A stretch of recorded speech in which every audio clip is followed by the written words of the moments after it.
हनुमान जी जब लंका में जाते हैं तो हनुमान जी ने लंका को कई रूपों में देखा।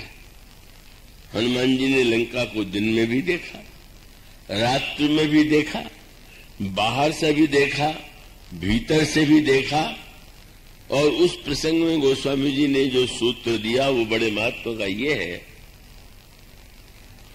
तो हनुमान जी महाराज पर्वत शिखर पर चढ़ गए।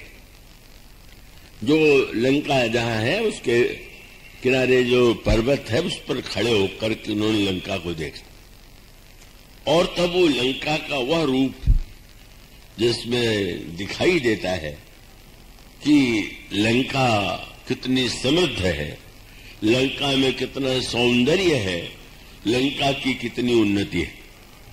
अरे 2 दिन पहले ही मैं चित्रकूट धाम में था। वहां पर जो आयोजन था उसमें रक्षा मंत्री जॉर्ज फर्नांडिस भी आए हुए थे और संयोग से उनके बाद मुझे बोलना था। तो उन्होंने जब भाषण दिया तो उन्होंने यहां से प्रारंभ किया कि किसी का नाम लेकर के कि लोग ये कहते हैं कि 21वीं सदी भारत की है, लेकिन अभी तो हम लोग चीन से बहुत पिछड़े हुए हैं।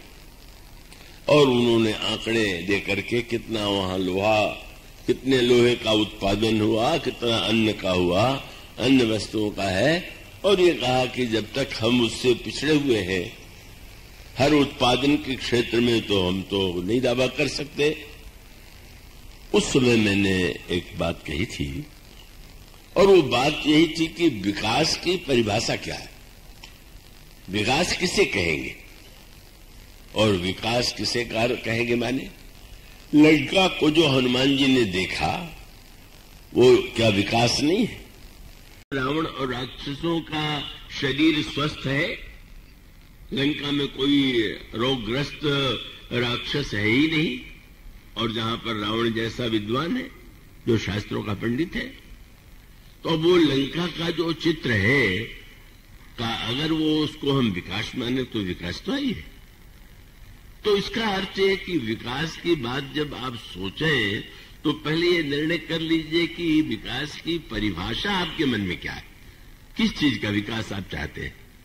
तो अब उस दृष्टि से जब विचार करें तो स्पष्ट हो जाता है कि लंका का विकास जितना हुआ है उतना विकास तो अयोध्या का नहीं था। सारे अयोध्या के भवन सोने के भी नहीं थे, अयोध्या में उतना ऐश्वर्य भी नहीं था। अब इस दृष्टि से यदि विचार करके देखें तो विकास की परिभाषा में भिन्नता होती है और उस विकास की परिभाषा के साथ साथ फिर उस विकास को हम पाने के लिए किस माध्यम का प्रयोग करते हैं, हम किस दिशा से विकसित करना चाहते हैं। और तब वो बात तो समझ में आने की है कि विकास यदि केवल यही होता जो लंका में था तो हनुमान जी उसे अगर आदर्श विकास मानते होते तो ये सोच सकते थे कि लंका का राजा ही सर्वश्रेष्ठ है, विद्वान है, शक्तिमान है, इसलिए इससे बढ़कर के श्रेष्ठ कोई नहीं। किंतु ऐसा तो नहीं हुआ। मानो सूत्र यह है कि अयोध्या में भी दरिद्रता कोई एक आदर्श नहीं वस्तु है। दरिद्रता तो बड़ी दुखदायी है और दरिद्रता तो मिटनी ही चाहिए, लेकिन विकास केवल लोहे, चांदी, सोना, चावल इसी का है कि विकास का अर्थ मनुष्य के मन का विकास, मनुष्य के बुद्धि का विकास और अंत में विकास का अर्थ क्या, ये आत्म तत्व और ईश्वर का साक्षात्कार है कि नहीं। तो ये विचारधारा तो सर्वदा ही विश्व में रही है। तो बहिरंग तुलना की दृष्टि से हनुमान जी ने देखा तो लंका इतनी विकसित है, पर गोस्वामी जी जो बात बताना चाहते हैं वो क्या है कि लंका का ये विकास किस मूल्य पर हुआ। ये जो सोने की लंका है वो कहां से आई है? यह तो कुबेर का राज्य था, रावण ने छीन लिया। संसार में सुंदरियां कहां से आई? जहां भी उसने सुन लिया किसी के घर में कोई सुंदरी कन्या है, सुंदरी है, वहां पर उसने बरात, देव, यक्ष, गंधर्व, नर किन्नर राजकुमारी जीत वरी निज बाहुबल वर सुंदरी बहुनारी। तो अब रावण का जो जीवन दर्शन है वह यह है कि हम समृद्धि, हमें सोना चाहिए, हमें सौंदर्य चाहिए, हमें उन्नति चाहिए, और उसके लिए उसके जीवन में किसी भी प्रकार का संकोच नहीं। और इसका अर्थ क्या हुआ कि आप विकास के लिए क्या साधन आप मानते हैं, इस पर भी ध्यान देना चाहिए। क्या आपकी कसौटी है कि हम अगर धनी होना चाहें तो क्या उपाय है, हम अगर विद्वान होना चाहें तो क्या उपाय है। तो एक महत्व की बात तो यह है कि उसका माध्यम क्या है।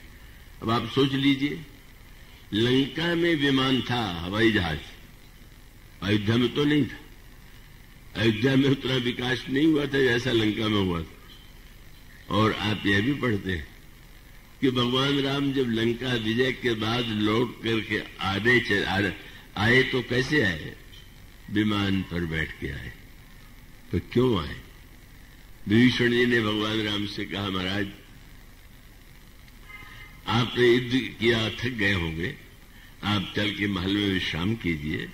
कुछ दिन तक विश्राम करने के बाद आप हम लोगों को लेकर के अयोध्या चले।